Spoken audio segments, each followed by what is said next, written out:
ஒரு சிறிய கிராமம். அங்கே அருண் என்ற ஒரு இளைஞன் வாழ்ந்து வந்தான். அவனுக்கு ஒரு சந்தேகம் எப்போதும் இருந்தது.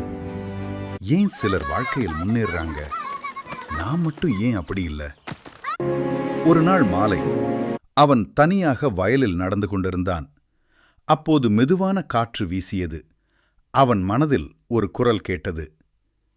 நீ என்ன தேடுற? அருண் அதிர்ச்சி அடைந்தான். யார் பேசுறது என்று கேட்டான். காற்று மீண்டும் சொன்னது, நீ வெளியில தேடுறது எல்லாம் உன் உள்ளத்துல தான் இருக்கு. அருண் குழம்பி போனான். அதெப்படி என்று கேட்டான்.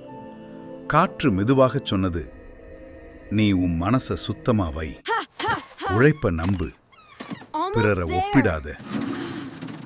அந்த நாள் முதல் அருண் மாற்றமடைந்தான். அவன் தினமும் உழைத்தான், மனசு நன்றாக வைத்தான். சில மாதங்களில் அவன் வாழ்க்கை மாறியது. மற்றவர்களை விட முன்னேறினான். கதையின் நெறி, வெற்றி வெளியில இல்ல, அது நம்ம மனசுக்குள்ளதான் இருக்கு.